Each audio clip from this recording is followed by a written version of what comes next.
आइए जी, good afternoon. शुरू कर लेते हैं अब क्लास को। तो चैप्टर है कैपेसिटी प्लानिंग या फिर कैपेसिटी रिक्वायरमेंट या कैपेसिटी रिक्वायरमेंट कि हमको कितनी कैपेसिटी पे काम करना चाहिए, कितनी रिक्वायरमेंट है। इस चैप्टर में हम कुछ ये वाले मुद्दे पढ़ेंगे। पहला मुद्दा जो होगा, हम सीखेंगे कैपेसिटी का मीनिंग, उसके टाइप्स, और एक कंसेप्ट पढ़ेंगे कैपेसिटी क्वेश्चन का, एक कंसेप्ट पढ़ेंगे हम। उसके बाद जैसे ये कंप्लीट होगा, फिर हम एफिशिएंसी निकालना, यूटिलाइजेशन लेवल निकालना सीखेंगे, फिर नंबर ऑफ मशीन रिक्वायर्ड सीखेंगे, एक बोटलनेक सेंटर है, गिनी चुनी सी बातें, और लास्ट में कुछ थ्योरेटिकल, इन दोनों चैप्टर्स की थ्योरी भी हम सीखेंगे। दो चैप्टर हैं, एक साथ चलेंगे दोनों। आइए बच्चों, लिखो। सबसे पहला पॉइंट लिखना स्टार्ट करिए, मीनिंग ऑफ कैपेसिटी। पहला पॉइंट लिखिएगा। पहला पॉइंट तो ऑब्जेक्टिव हो गया, पॉइंट नंबर 2 से शुरू करिएगा। लिखो, meaning of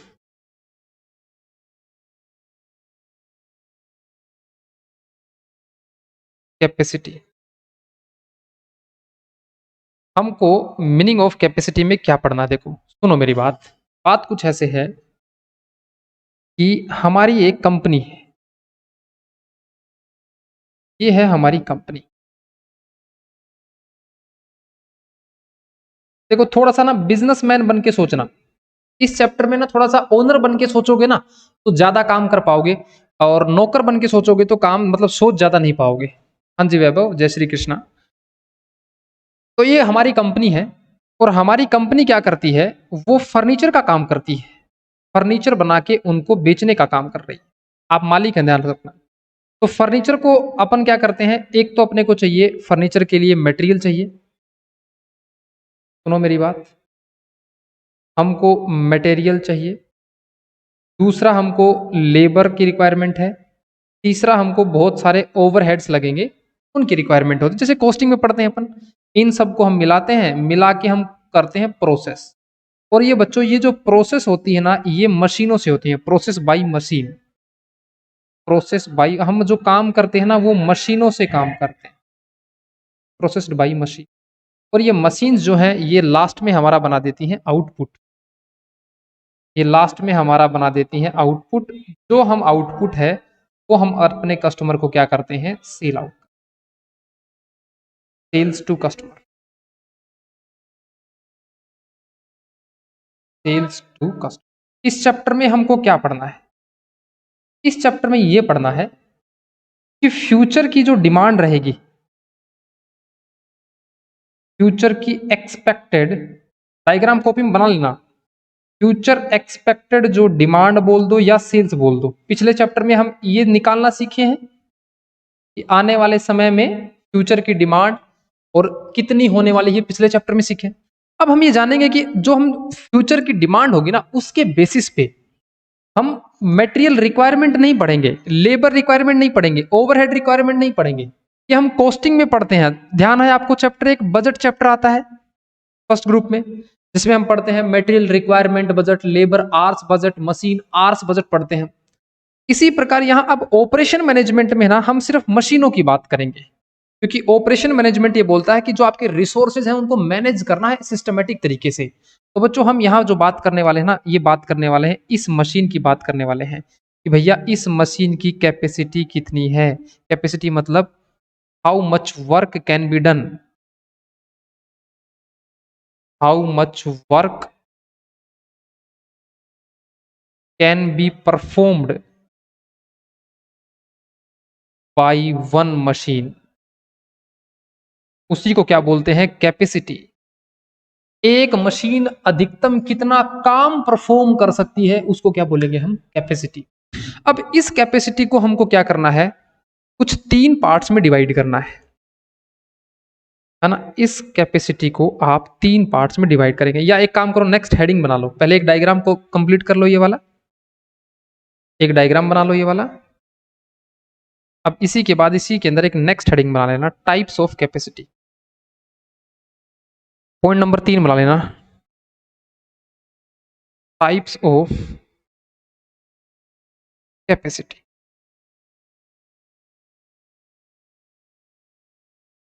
types of capacity. उसके अंदर एक चार्ट बनाना। कैपेसिटी जो है, उसके हम वैसे तो है ना, देखो इसके 4-5 टाइप होते हैं। लेकिन हमको इस चैप्टर में ना जनरली 3 टाइप्स का पता होना चाहिए। पहला है इंस्टॉल्ड कैपेसिटी, इंस्टॉल्ड कैपेसिटी भी बोलते हैं इसको, इंस्टॉल्ड कैपेसिटी, या इसको और दूसरा नाम भी है रेटेड कैपेसिटी, रेटेड कैपेसिटी, 2 नाम है इसके। इसके नीचे लिखेंगे आप लोग मैक्सिमम वर्क, लिखो इसके अंदर maximum work that can be performed by machine if machine will work for 24/7। 24/7 का मतलब जानते हो क्या? अगर मशीन 24 घंटे चले भाई साहब, 7 दिन, कोई छुट्टी नहीं, कोई आराम नहीं, तो मैक्सिमम से मैक्सिमम वो कितना काम परफॉर्म कर सकती है, उसी को बोलते हैं हम installed capacity. For example, example आपने देखा होगा, मैं ये एग्जाम्पल है ना, ये एग्जाम पॉइंट ऑफ व्यू से नहीं लिखा रहा हूं, मैं जनरल एग्जाम्पल आपको लिखवा रहा हूं। जैसे एक लिफ्ट होती है। अच्छा, एक बच्चों, कभी आपने मतलब कोई बड़ी बिल्डिंग में, मॉल वगैरह में जरूर गए होंगे, तो जैसे ही आप उनकी लिफ्ट में आप घुसोगे तो उसकी लिफ्ट के अंदर एक लिखा रहता है ना, 10% या फिर 580 किलो मैक्सिमम। थोड़ी बड़ी लिफ्ट होगी तो उसमें 20% या फिर 2000 किलो, ऐसा कुछ लिखा हुआ होता है, देखा हो कभी आपने। इसका मतलब है वो उस लिफ्ट की ना मैक्सिमम कैपेसिटी है, उससे ज्यादा आदमी या वजन वो नहीं ढो सकती है, नहीं ढो सकती। तो कहने का मतलब लिफ्ट के अंदर जैसे मान लीजिए मैक्सिमम 10% आ सकते हैं, 10% आ सकते हैं। या फिर जैसे कार होती है, तो कार की जो टॉप स्पीड होती है, टॉप स्पीड होती है 240 किलोमीटर पर आवर, ये इसकी मैक्सिमम कैपेसिटी, इससे ज्यादा नहीं भाग सकती है ये। जैसे एग्जाम की बात करें, एग्जाम में आप 100 मार्क्स ले सकते हो, बस इससे ज्यादा नंबर नहीं ले सकते, इसको हम बोलेंगे आपकी maximum capacity. Okay, without any delay, बिल्कुल एग्जैक्ट यूज करें तो उसकी कैपेसिटी कितनी होने वाली है। अच्छा जनाब, एक छोटी सी बात और बताओ, मैक्सिमम कैपेसिटी कितनी होगी, इस बात का पता हम कैसे लगाएंगे? तो हमने बोला भैया मैक्सिमम कैपेसिटी कितनी होगी वो हमको मैन्युफैक्चरर ही बताएगा। मैक्सिमम कैपेसिटी,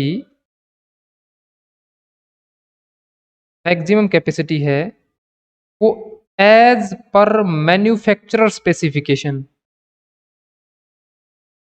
जो मैन्युफैक्चरर होगा जिस चीज का, वही बताएगा कि ये कितना वजन उठा सकती है लिफ्ट, ये कार कितना भाग सकती है, या एक पेपर में कितने नंबर आने वाले हैं। ये जो पेपर को बना रहा है, जो कार को बना रहा है, जो लिफ्ट को मैन्युफैक्चर कर रहा है, वही बता पाएगा कितने नंबर इसमें मैक्सिमम लिए जा सकते। ये हमको कैलकुलेट करने की आवश्यकता नहीं होती, जनरली क्वेश्चन में ही बताया जाएगा कि आपको कितनी करनी। हाँ, क्वेश्चन में जो कैलकुलेशन होगी उसके कुछ इनपुट्स हैं वो बता दिया जाएगा आपको, कि एक मशीन 8 घंटे हर दिन चलाती है, 1 घंटे में 20 यूनिट बना देती है, 1 महीने में 30 दिन काम करती है। जैसे आपने ध्यान रखा हो, अपन ने एक ऑपरेटिंग कॉस्टिंग चैप्टर पढ़ा था, ध्यान होता आपको, उसमें किलोमीटर की कैलकुलेशन आती थी कि एक बस है, वो टैक्सी है, वो कितने दिन कितने किलोमीटर चलती है, लेकिन सवारियां उसमें कम कम किलोमीटर की रहती हैं, समथिंग लाइक दैट। तो मैंने कहा वो क्वेश्चन खुद ही बताएगा कैलकुलेशन कैसे करनी है। ओके सर, दूसरा लिखेंगे, दूसरी कैपेसिटी का नाम लिखेंगे नॉर्मल कैपेसिटी, अचीवेबल कैपेसिटी भी बोल देते हैं, और प्रैक्टिकल कैपेसिटी भी बोल देते हैं। प्रैक्टिकल कैपेसिटी भी बोल देते हैं, 3 नाम है इसके। इसका मतलब क्या होता है? The achievable capacity the achievable work लिखना,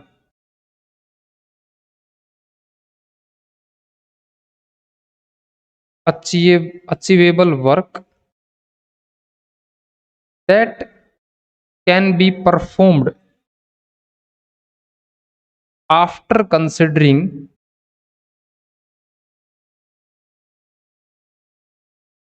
सम नॉर्मल फैक्ट्स। हाँ, प्रैक्टिकल लिखा जी, प्रैक्टिकल, प्रैक्टिकल कैपेसिटी। प्रैक्टिकल मतलब जो एक्चुअल में पॉसिबल है, प्रैक्टिकल मतलब एक्चुअल पॉसिबल है। द अचीवेबल वर्क, जो काम अचीव किया जा सकता है या परफॉर्म किया जा सकता है after considering some normal facts. Normal facts बोले तो एग्जाम्पल,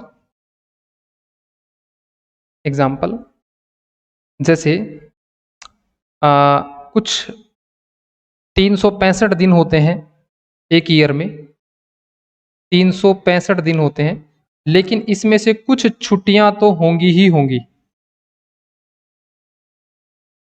कुछ छुट्टियां तो होंगी ही होंगी। जैसे होली दिवाली पे काम थोड़ी ना होगा भैया, कंपनियां थोड़ी ना खुलेंगी, बताओ, हॉलीडेज होंगी होंगी, संडे होगा ही होगा, रेस्ट बीच में होगा ही होगा, एम्प्लॉय रेस्ट लेंगे बीच के अंदर, शिफ्ट चेंज, शिफ्ट चेंज में कुछ ना कुछ समय खराब होगा ही होगा।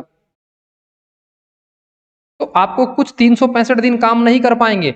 अगर मैक्सिमम कैपेसिटी 365 दिन काम करने की है ना 24/7, तो 365 दिन काम नहीं होगा, बीच में छुट्टियां भी आएंगी, बीच के अंदर आप होली दिवाली भी मनाएंगे, बीच के अंदर संडे भी आएंगे, शिफ्ट चेंज, जैसे 8 घंटे की एक ड्यूटी है, फिर दूसरे 8 घंटे के वर्कर आएंगे, तो एक आदमी जाए, जैसे अपनी क्लास जो होती है, एक टीचर जाता है दूसरा आता है, तो क्या एग्जैक्ट 60 मिनट की क्लास होती है क्या? नहीं, बीच में 2 4 5 10 मिनट का ब्रेक हो ही जाता है। तो हमने कहा भैया नॉर्मल अचीवेबल या प्रैक्टिकल कैपेसिटी जो है वो after considering some normal facts के बाद जो निकलती है उसको हम बोलते हैं नॉर्मल कैपेसिटी, और ये हमको खुद कैलकुलेट करनी पड़ती है।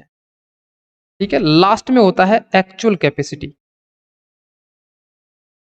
Actual capacity utilise, actual capacity utilise. इसके अंदर आपको लिखना है द एक्चुअल आउटपुट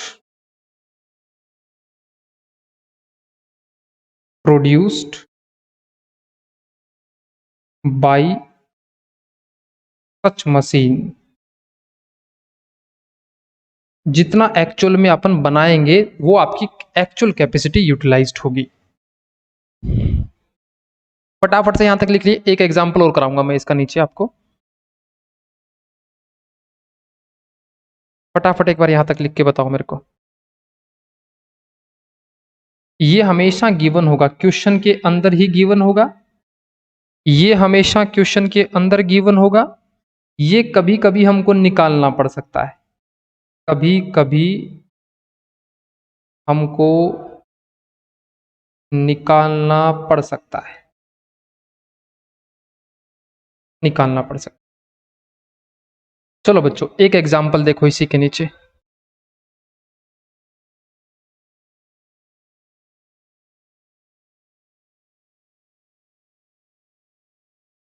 एक एग्जांपल लिखना।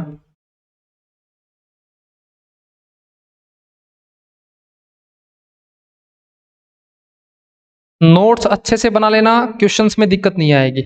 ठीक है, एग्जांपल लिखना, एग्जाम्पल लिखना। हमारे पास में हमारी एक कंपनी है, इस कंपनी में भाई लोगों हमारे पास एक मशीन है, जो मशीन की जानकारी मैं आपको दे देता हूं। ये हमारी एक कंपनी है, इसमें हमारे पास एक मशीन है, ये मशीन रख दी भाई साहब मैंने, तगड़ी वाली मशीन है।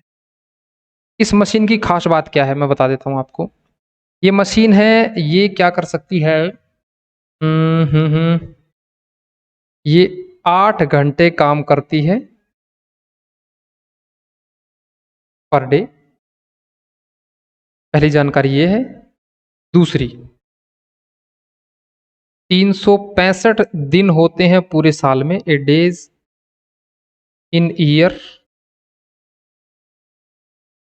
50 हॉलीडे हो जाते हैं, और number of shift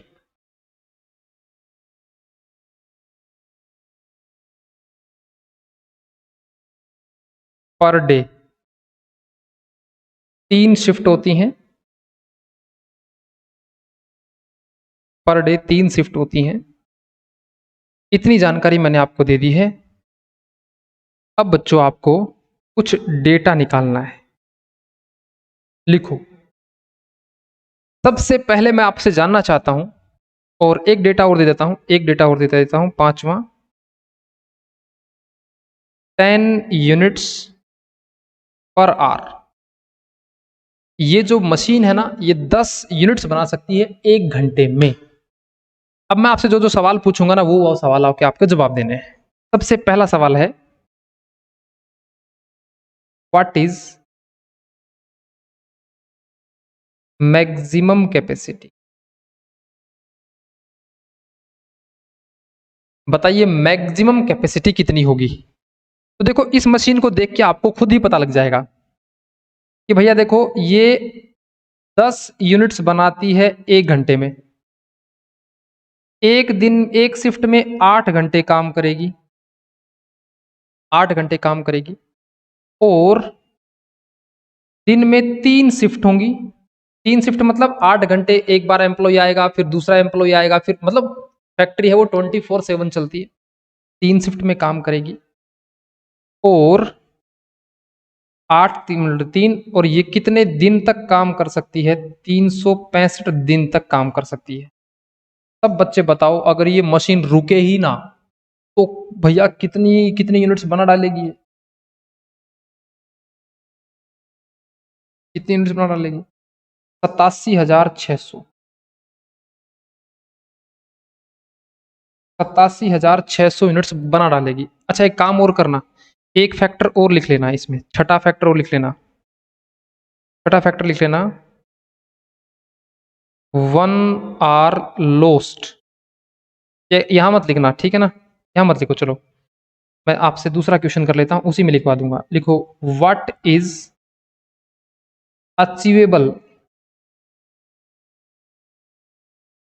achievable capacity if lunch break and shift time. If बीच में लोगों का लंच ब्रेक होता है और शिफ्ट चेंज में टाइम लॉस्ट हो जाता है 1 आवर का पर शिफ्ट। मैं जानना चाहता हूं कि 87,600 यूनिट्स तो बन सकती हैं, लेकिन क्या बना पाओगे क्या 87,600? पॉसिबल है क्या? मैंने कहा भी देख लेते हैं। देखो, मैंने कहा देखो, 10 यूनिट तो 1 घंटे में बनती हैं, मल्टीप्लाई। अब काम करने के घंटे ना, वो 8 घंटे इफेक्टिवली यूज ही नहीं हो पाएंगे। बताओ बच्चों, 8 घंटे में से अगर मैं आपको बोलूं कि लंच ब्रेक, शिफ्ट चेंज में 1 घंटा खराब हो जाता है पर शिफ्ट में, तो काम कितनी देर होता है? 7 घंटे होता है कि नहीं होता? Very good. और ऐसे करके 3 शिफ्ट में काम चलेगा। 3 शिफ्ट मल्टीप्लाई, क्या 365 दिन काम कर दोगे तुम? नहीं सर, 50 दिन के तो हॉलिडे होंगे। अब बताओ मेरे को, कितना प्रैक्टिकली पॉसिबल है, कितना आउटपुट बनाना प्रैक्टिकली पॉसिबल है? तो देखो बच्चों, 10 मल्टीप्लाई 7 मल्टीप्लाई 3 और मल्टीप्लाई 315, दिस विल बी 66,150।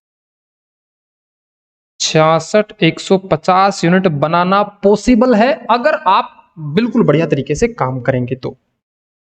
लेकिन लेकिन लेकिन बच्चों, मैं आपको बताऊं, एक्चुअल आउटपुट जो हमने बनाया इस साल में ऑफ द ईयर, वो अगर हमने बनाया, मान लीजिए 45,000 यूनिट्स, ये गिवन है भाई, क्वेश्चन में गिवन है। तो मैंने कहा 3 लेवल हो गए। हम अगर 24/7 काम करें तो कितना काम हो सकता था, और अगर हमने बीच के अंदर, क्योंकि नॉर्मल भैया छुट्टी तो होंगी ही होंगी, उसको काट के कितना अचीव किया जा सकता था और एक्चुअल में कितना अचीव किया है। क्या यहां तक मेरी बात समझ में आती है सब लोगों को?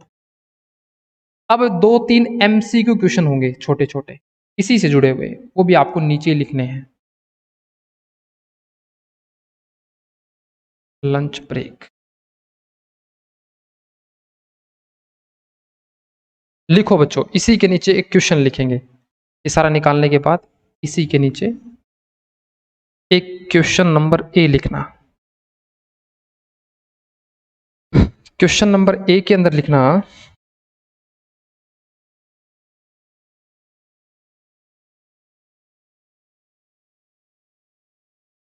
What is the level of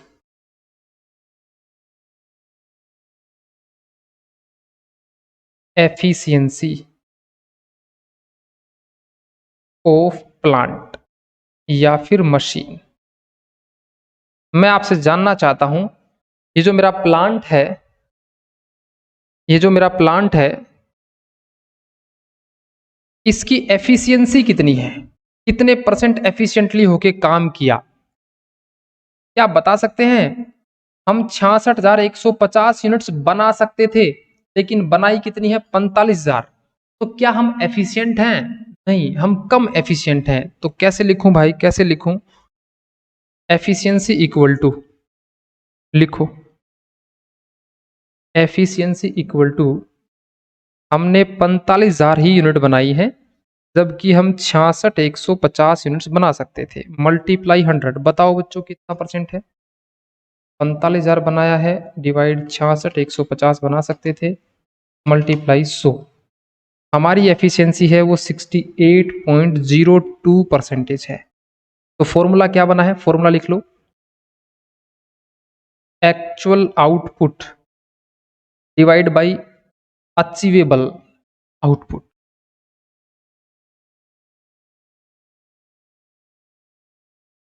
achievable output multiply by 100। This is the efficiency. Efficiency. दूसरा क्वेश्चन लिखो, question number B, what is the level of utilisation of plant या मशीन। हमने इस मशीन का यूज कितना किया है?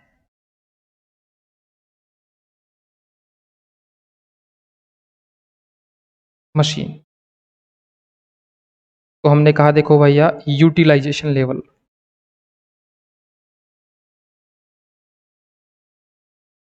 यूटिलाइजेशन लेवल हमने तो 45,000 यूटिलाइज किया, जबकि इस मशीन को छुट्टी वुट्टी नहीं होती ना, तो हम इसको 87 बनाने में 87,600 बनाने में यूटिलाइज कर सकते थे। तो divide by 87,600 multiply 45 divide by 87,600 multiply by 100, 51.36% ही हम इसको क्या कर पाए हैं? यूटिलाइज कर पाए हैं। समझ में यहां तक बातें? एफिशिएंसी कैसे निकालनी है और यूटिलाइजेशन लेवल कैसे निकालना है। अच्छा, अगर फिर भी समझ में नहीं आए तो हिंदी में एक बात लिखवा देता हूं आपको, ताकि आप याद रखोगे उसको। कैसे याद रखोगे? एक छोटा सा मैं एक यहां पे नोट लिखवा देता हूं। याद इसको ऐसे रख सकते हो, जैसे एक कार होती है ना? उस कार की जो स्पीड है, जैसे कार तो हम सब चलाते हैं, 240 किलोमीटर पर आवर की है। लेकिन बच्चों बताओ, हम एक्चुअल में कार किसी जब चलाते हैं, एक्चुअल में कार जब हम रन करते हैं, तो लगभग मेरे हिसाब से सभी लोग 80 किलोमीटर के आसपास ही चलते होंगे। बोलो हाँ कि ना? तो क्या आपने अपनी कार की जो टॉप स्पीड थी उसको यूटिलाइज किया? नहीं। मैं जानना चाहता हूं, आप अपने कार की कितनी कैपेसिटी को यूटिलाइज करते हैं? तो जनाब आप बोलेंगे सर 80 यूज किया है, यूज कर सकते थे 240। तो बच्चों आप अपने कार की 80 बाई 240 100 33.33% ही आपने यूज किया।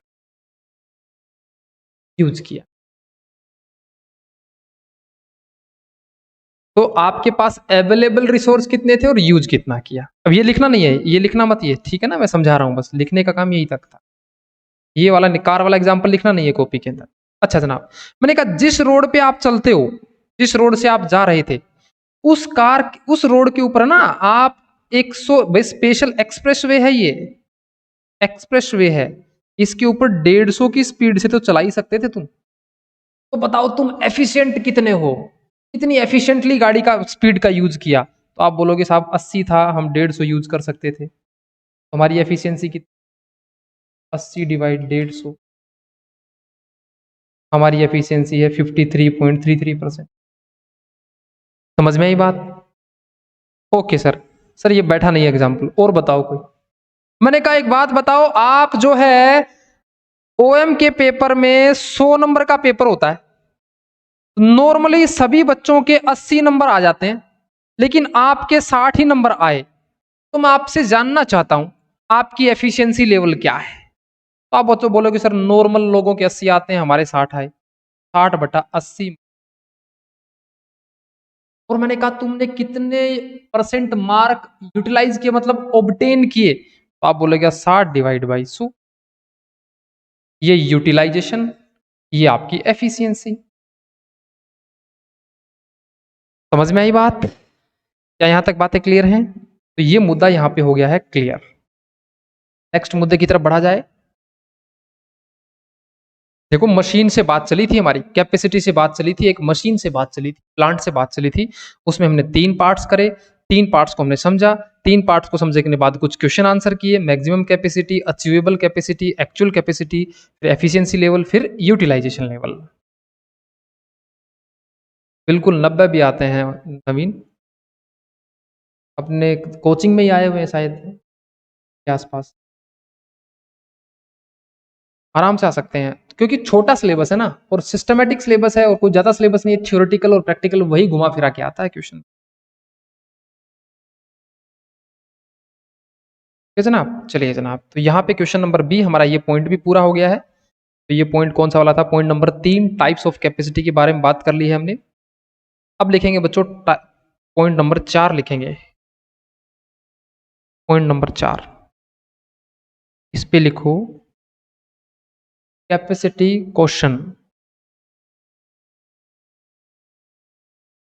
कैपेसिटी क्वेश्चन, ठीक है। कैपेसिटी क्वेश्चन का मतलब लिखो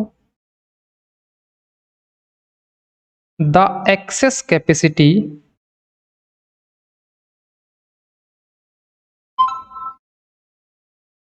available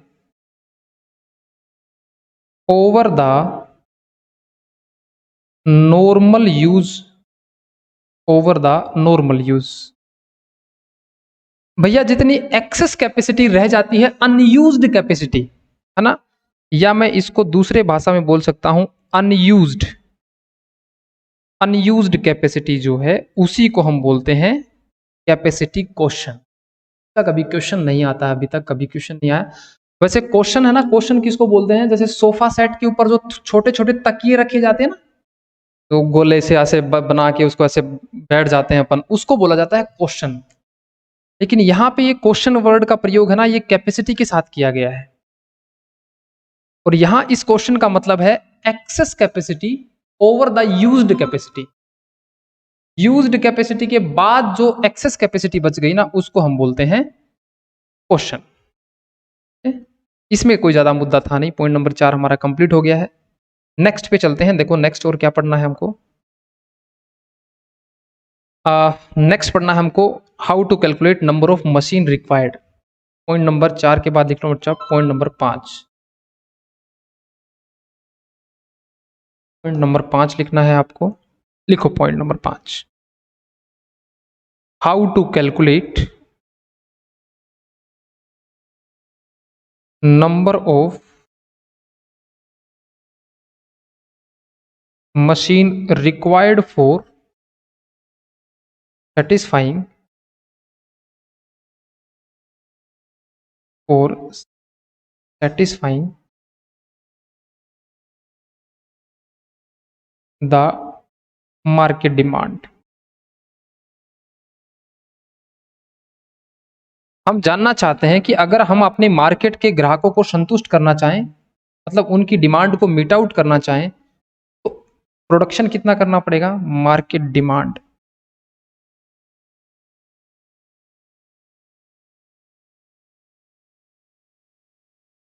ठीक है, आइए जनाब इसका क्वेश्चन आंसर और देख लो। देखो ये बहुत सिंपल सा है, इसमें कोई गणित नहीं है यार, इसमें मतलब कोई दिक्कत वाली बात नहीं है। इसमें लिखना case number 1, case number A लिखना। केस नंबर ए के अंदर एक एग्जाम्पल लिखो और एग्जाम्पल में लिखना आप लोग कि हमारा एनुअल सेल्स बजट जो है, हमारा एनुअल सेल्स बजट जो है, मैं बता रहा हूं आपको, 80,000 यूनिट्स बेचने का प्रोग्राम है आने वाले साल में। Okay okay okay. उसके बाद मैंने आपको बोला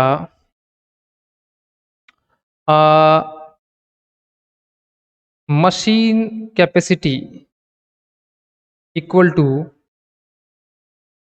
मशीन कैपेसिटी इक्वल टू, थोड़ा सा क्वेश्चन बनाने दो भाई जरा। मशीन की कैपेसिटी है, वो है 12×5 = 60, 12×6 = 75। 8,000 units per annum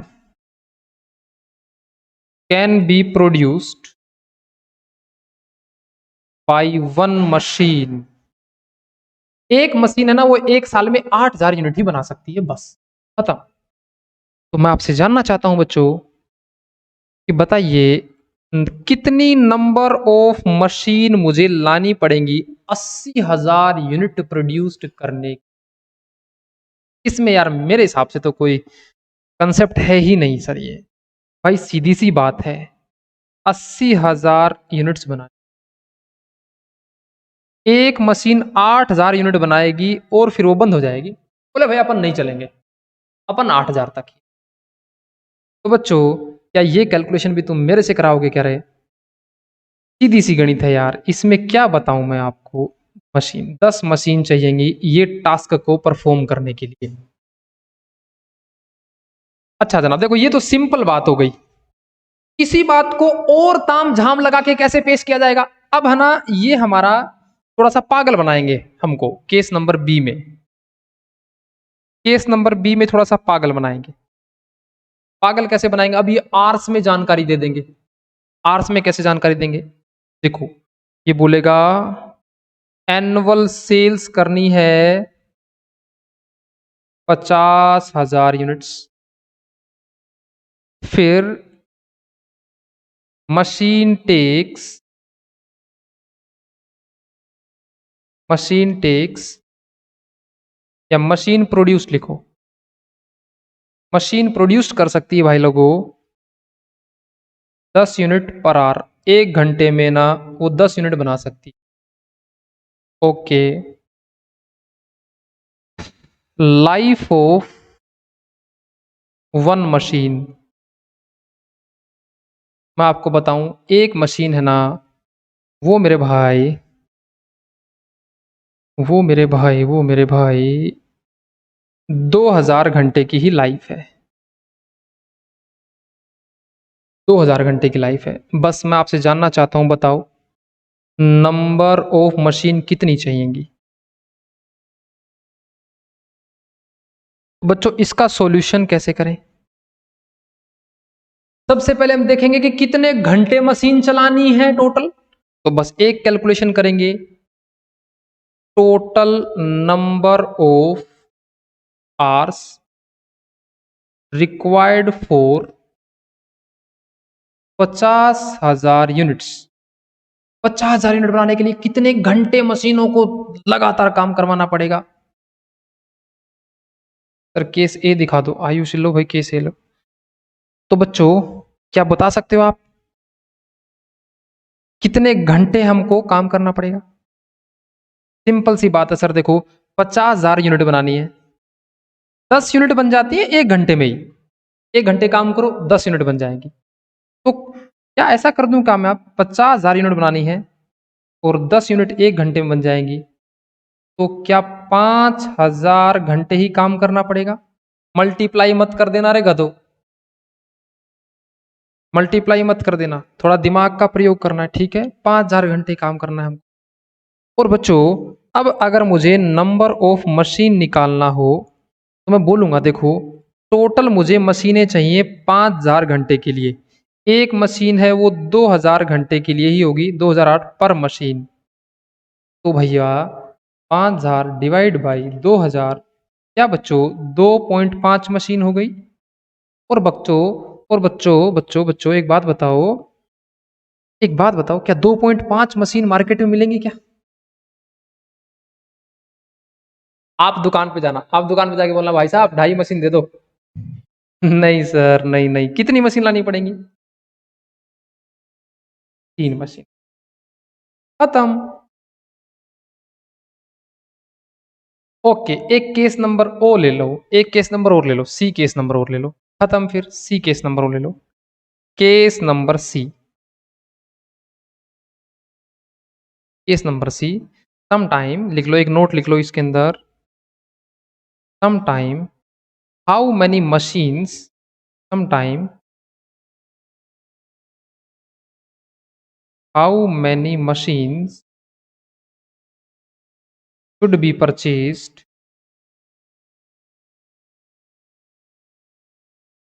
sometime। Year में शायद हो भी सकता है, देखो एक्चुअल एग्जाम में तो हुआ नहीं है, आर्स में मिलेगा या यूनिट्स में मिलेगा। और अगर नवीन आपका सवाल है कि अगर ईयर्स में होगा, तो फिर ईयर्स के साथ साथ ये भी बताया जाएगा कि एक ईयर, मान लीजिए आपको बोला कि मशीन की लाइफ 5 साल है, तो साथ साथ उसको ये भी बताना पड़ेगा कि हर साल वो कितनी हजार यूनिट्स बनाएगी। तो फिर आपको उसकी उसकी टोटल वो निकाल लोगे कि वो टोटल उसको 5 साल में कितना बना सकती है। तो साथ साथ में एक जानकारी और देनी पड़ेगी उसको। हाँ जी, बस लिखो जनाब, नेक्स्ट पॉइंट लिखो, some time how money machine should be purchased, should we purchase लिखना, should we purchase can be decided by break even point production. कई बार ये मुद्दा ब्रेक इवन पॉइंट से भी निकाला जा सकता है। ब्रेक इवन पॉइंट से कैसे निकालेंगे वो मैं क्वेश्चन कराऊंगा आपको, अभी बस आप एक ये जान लीजिए ब्रेक इवन पॉइंट क्या होता है।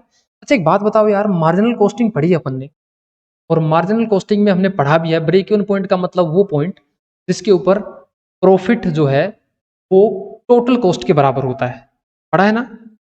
और उसके फॉर्मूले भी हमने पढ़े हैं बहुत सारे, है ना? ब्रेक इवन पॉइंट मतलब नो प्रॉफिट नो लॉस वाला पॉइंट।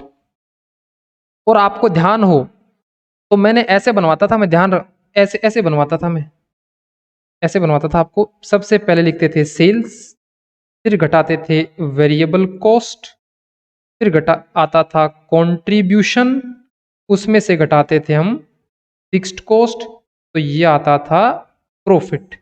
और जिस पे प्रॉफिट जीरो हो इसी सेल का नाम होता था बीईपी सेल। जब प्रॉफिट जीरो होगा तो उसी को बोलते थे हम बीईपी सेल। और बीईपी सेल निकालने के ना फॉर्मूले भी थे कुछ।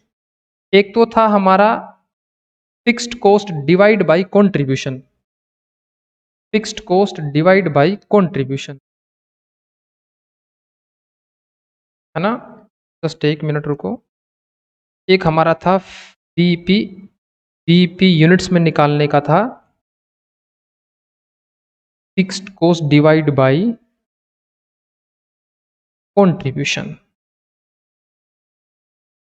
और पीवी रेशियो से डिवाइड कर देते थे तो आंसर रुपीज में आता था। ध्यान हो तो आपको, बीईपी अगर रुपीज में निकालना हो, सेल रुपीज में, तो हम निकालते थे fixed cost divide by PV ratio.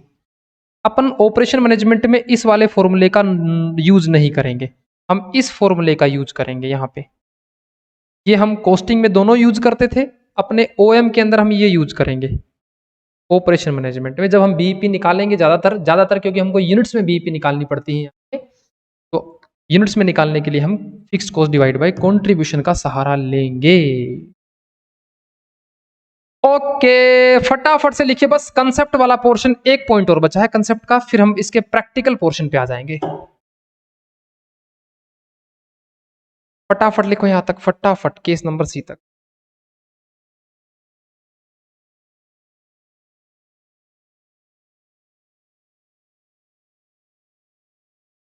Done done, okay, very good very good sir. फिर इसमें वेरिएबल कॉस्ट और फिक्स्ड कॉस्ट चलेगा? हाँ जी, वेरिएबल कॉस्ट फिक्स्ड कॉस्ट चलेगा, वो पूरी ऑपरेशन मैनेजमेंट में चलेगा, क्योंकि ऑपरेशन मैनेजमेंट है ना, वो कॉस्टिंग का ही एक थोड़ा सा एडवांस पार्ट है, जिसमें हम प्लानिंग के बारे में ज़्यादा सोचते हैं, हम अपने प्रोडक्शन को कैसे बढ़ाएं, हम चीज़ों को कैसे अरेंज करें, इसके बारे में ज़्यादा सोचते हैं। तो फिक्स्ड कॉस्ट वेरिएबल कॉस्ट साथ में चलेगा। तो देखो बच्चों, बस एक पॉइंट और बच गया। देखो क्या क्या पॉइंट पढ़ लिया हमने हमने हमने हमने कैपेसिटी के बारे में पढ़ लिया, टाइप्स के बारे में पढ़ लिया, कैपेसिटी क्वेश्चन के बारे में पढ़ लिया, एफिशिएंसी के बारे में पढ़ लिया, यूटिलाइजेशन लेवल के बारे में पढ़ लिया, नंबर ऑफ मशीन के बारे में पढ़ लिया है। अब लास्ट मुद्दा बच गया है, एक तो बोटलनेक सेंटर क्या होता है और इसको आइडेंटिफाई कैसे करते हैं। बस लास्ट मुद्दा रहेगा आज का, छोटा सा ही है, फिर प्रैक्टिकल पोर्शन इसका कंप्लीट। लिखो जनाब, नेक्स्ट पॉइंट लिखेंगे बोटलनेक सेंटर। ये आपको आता है, ये नाम थोड़ा सा अलग है, मैं कहता हूं आपको सबको आता है ये कंसेप्ट बोटलनेक। पॉइंट नंबर 5 के बाद आएगा पॉइंट नंबर 6। लिखो बच्चों, point number 6 bottleneck.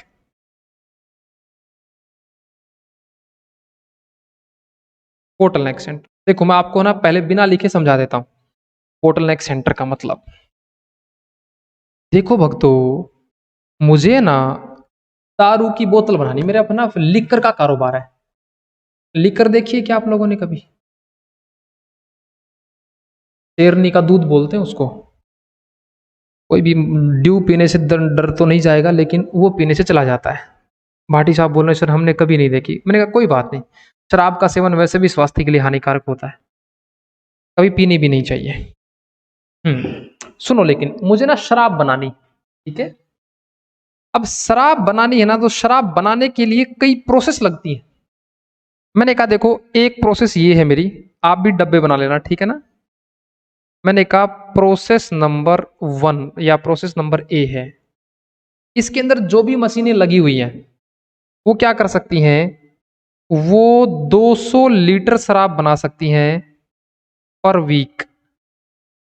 Process number a 200 litre माल रॉ मटेरियल तैयार कर सकती हैं।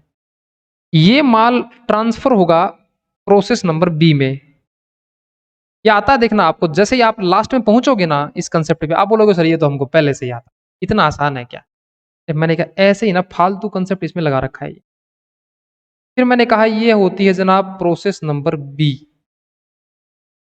मैंने कहा प्रोसेस नंबर बी में जो भी मशीनें लगी है ना, यहाँ का आउटपुट बन सकता है 160 लीटर पर वीक बन सकता है। और ये सामान जाता है फिर प्रोसेस नंबर 3 में, फाइनल प्रोसेस। ये है हमारी फाइनल प्रोसेस, जहाँ पे बोतल बन के तैयार, और है ना, बाद में वो बिल्कुल लास्ट में गिलास में आने वाली है। फिर लास्ट में फाइनल में मैं बताना चाहता हूँ आपको कि फाइनल में बन सकता है हमारे पास में यहाँ पे 220 लीटर पर वीक आउटपुट बन सकता है। 220 लीटर पर वीक आउटपुट हमारा बन सकता है। मैं आपसे एक बात जानना चाहता हूं, अगर शराब का रॉ मटेरियल से लेके यहां कांच की बोतल में आने तक, मेरे को बता सकते हो क्या मैक्सिमम प्रोडक्शन पर वीक कितनी बोतल, कितना लीटर मैक्सिमम एक वीक में बना सकते हो, अगर ये काम 3 प्रोसेस में होके आता है तो? बताओ जनाब। प्रोसेस नंबर 1 के अंदर भक्तों 200 लीटर से ज्यादा नहीं बन सकता एक साथ।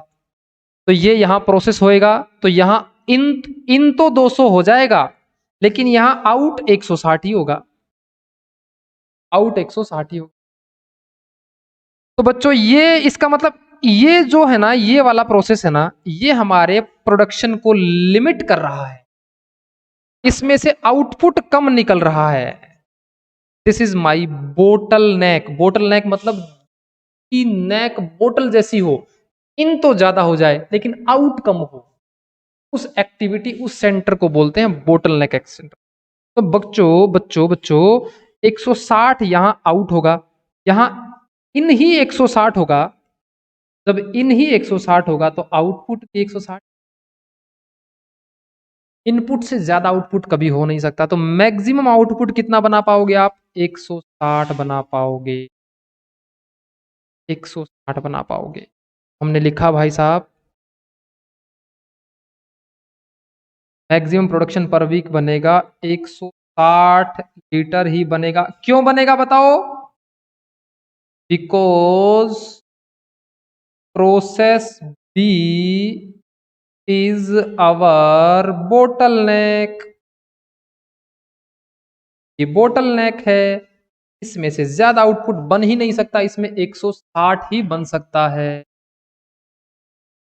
160 ही बन सकता है। दिस इज द बोटल नेक। क्या अब आइडेंटिफाई कर लोगे आप ऐसे करके मिनिमम कितना बनेगा? डन। कोई ज्यादा था ही नहीं, कुछ ये था बोटल नेक सेंटर। बताओ फालतू सवाल। सर जी बोल रहे हैं, नवीन बोल रहे हैं सर 140 हो तो बताओ भाई, सारे बच्चे जवाब दो। अगर इसमें आउटपुट 140 ही बने तो मैक्सिमम 160 बनेगा, फिर 140 बनेगा। बोलो अगर इसका 220 की जगह 140 ही हो तो हम कहेंगे भाई साहब 140 ही बनेगा, 140 ही बनेगा। सर ये काम कहाँ आता है, ये बोटलनेक सेंटर आइडेंटिफाई करने के लिए? देखो ये काम कहाँ आता है, जब जो बड़ी बड़ी ऑर्गेनाइजेशंस है ना, ये देखना चाहती हैं कि हमारा आउटपुट बढ़ क्यों नहीं रहा है। तो उन्होंने देखा प्रोसेस नंबर ए में 200 बनाने की कैपेसिटी इंस्टॉल कर रखी है, आउटपुट 200 होना चाहिए। यहाँ 160 बनाने की कैपेसिटी है, तो कंपनी के जो मैनेजिंग डायरेक्टर होंगे ना, वो बोलेंगे भैया प्रोसेस नंबर बी का आउटपुट बढ़ाओ। जैसे ही प्रोसेस नंबर बी का आउटपुट बढ़ाओगे, अगर इसका 40 आउटपुट बढ़ा दोगे तो मैक्सिमम 200 बनना शुरू हो जाएगा। देवांश पूछ रहे हैं सर सर मैक्सिमम तो 200 होना चाहिए ना। हाँ मैक्सिमम तो 220 होना चाहिए। मैं तो कहता हूं सभी का 200 क्यों, 220 होना चाहिए। इसका भी 20 से बढ़वाओ, इसको 60 से बढ़वाओ, और ये इसको बढ़ाने की जरूरत नहीं है। अगर इसको 60 से बढ़वा दिया, इसको 20 से बढ़वा दिया, तो आउटपुट आपका 220 बन जाएगा।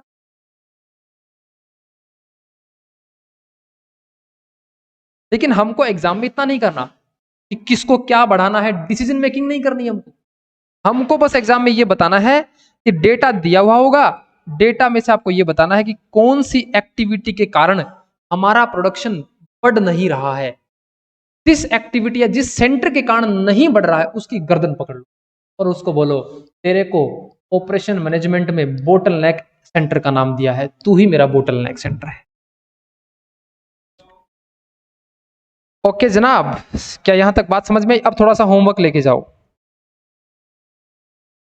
ये आइडेंटिफाई हो गया है, ये थ्योरी मैं कल लिखवाऊंगा आपको, ठीक है? थ्योरी आप प्रैक्टिकल पोर्शन के बाद लिखेंगे थ्योरी हम इसकी। तो कल बच्चों, अब कल का होमवर्क लिख के जाओ, कल का होमवर्क लेके जाओ आप।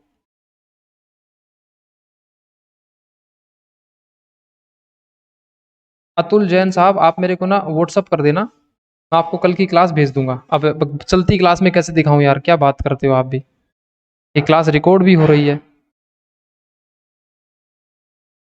मॉड्यूल में आओ बच्चों, मॉड्यूल में आओ, और मॉड्यूल में आइए बच्चों, आइए आइए आइए। क्वेश्चन क्वेश्चन क्वेश्चन 4 के बाद कैपेसिटी प्लानिंग। ये नहीं छटना भाई, एक बार इधर है। नेक्स्ट वन पे देखो देखो देखो, इलस्ट्रेशन नंबर 5 आपको करके आना है, ये आपका होमवर्क रहेगा। 5 होमवर्क रहेगा, और 6 होमवर्क रहेगा, और 7 होमवर्क रहेगा। 8 मैं कराऊंगा, ये हम क्लास में करेंगे। इसमें डिसीजन मेकिंग करना है, डिसीजन मेकिंग करना है ब्रेक इवन पॉइंट के आधार पे। ठीक है, तो 3 क्वेश्चन आपको घर पे करने हैं, छोटे छोटे क्वेश्चन है, जो नहीं करके लाएगा उसको कल कान पकड़ा के मुर्गा बनाया जाएगा और मॉनिटर से डंडा मंगवाएंगे हम। 5, 6 और 7, 5, 6, 7, 3 क्वेश्चन, 12 मिनट से ज्यादा समय नहीं लगेगा आपको घर पे, 12 मिनट से ज्यादा का समय नहीं लगेगा। ओके, 5, 6, 7, 8 हम कल करेंगे और कल हमारा चैप्टर कंप्लीट, और फिर 8 करने के बाद जो टाइम बचेगा उसमें थ्योरेटिकल पोर्शन करेंगे। नवीन बोल रहे सर मॉनिटर कौन है? मॉनिटर किसको बनाया भाई? मॉनिटर सारे ना मॉनिटर ही हैं, या सारे चौधरी आदमी है, कोई किसी तक कम नहीं है भाई। लो किसको बनाया भाई मॉनिटर? मुकुल तो बहुत शैतान बच्चा है, उसको नहीं बनाएंगे। इसमें बना देते हैं मॉनिटर,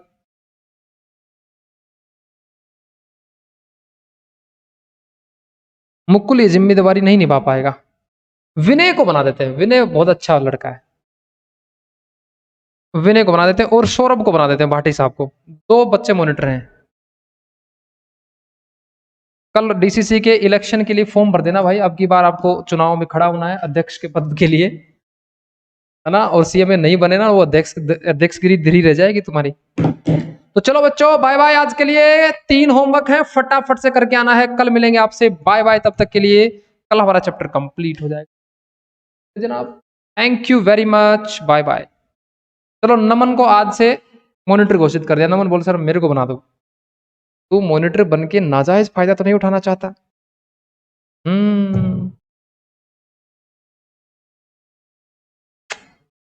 नहीं नहीं नहीं नमन बाबू,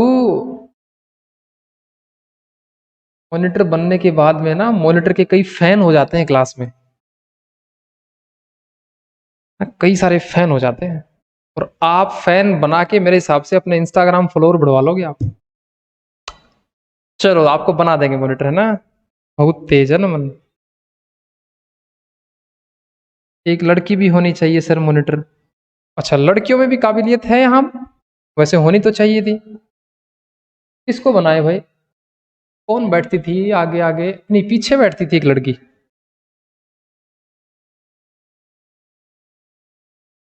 क्या नाम था उसका? सोनल कौशिक नाम था शायद, है ना। उसको बनाओ मॉनिटर। और एक यार वो जपनीत नाम की एक लड़की थी, वो भी पढ़ने में ठीक है। भावना को नहीं बनाएंगे, है ना, भावना ज्यादा मैसेज कर रही है, उसको नहीं बनाएंगे। ठीक है से ना आप। चलो बन गए मॉनिटर, सीएम में नहीं बने ना तुम तो, ये तुम मॉनिटर मॉनिटर ना, ये धरे के धरे रह जाओगे।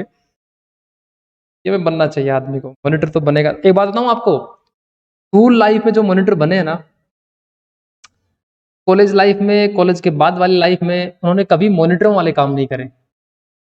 मतलब ट्रेंड ये बोलता है कि जो स्कूल लाइफ में जो इंटेलिजेंट होते हैं वो धीरे धीरे धीरे धीरे जाके ना आगे चल के थोड़ा सा बैकयार्ड हो जाते हैं। ये थोड़ा सा देखा गया है। हालांकि ऐसा जरूरी नहीं है, काफी बच्चे स्कूल में भी टॉपर होते हैं तो कॉलेज में भी टॉपर होते हैं, लेकिन ये ट्रेंड है। पहले कमजोर बच्चा आखिर में होशियार हो जाता है। नितेश बोला सर चुगली करते मॉनिटर। अच्छा देखा, ये भरा बैठा था बेचारा, है ना। क्या बात है। अब बातें कितनी करवा लो, चलो भागो भागो अब, है ना। चलो bye bye bye bye, thank you very much, bye bye.